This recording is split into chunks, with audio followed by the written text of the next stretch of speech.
جی اسحاق ڈار صاحب تو اسی ویک میں جو منڈے سے شروع ہوگا اس کے اندر اندر آ جائیں گے اور آ کے انشاءاللہ تعالی جو ہماری اقتصادی ٹیم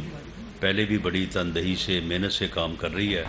اس کے لیے وہ مزید ایک جو ہے وہ اپنا فیسیلیٹیٹ کریں گے اس کو، اور اقتصادی معاملات جو ہیں وہ ذرا بہتر انداز سے جو ہے وہ ان کو کرنے میں وزیر اعظم کی جو ہے وہ مدد ہوگی۔ دوسرا جو میاں نواز شریف صاحب ہیں وہ اس بارے میں آلموسٹ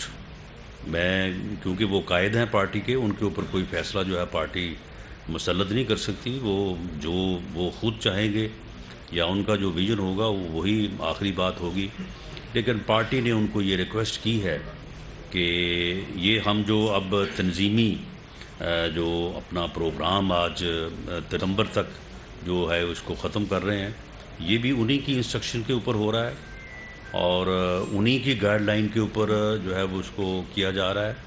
تو اس کے مکمل ہونے کے بعد انشاءاللہ تعالی پھر شاید اگلا جو پروگرام ہو وہ انہی کا ہو، لیکن پارٹی کی یہ ریکویسٹ کہ نیکسٹ الیکشن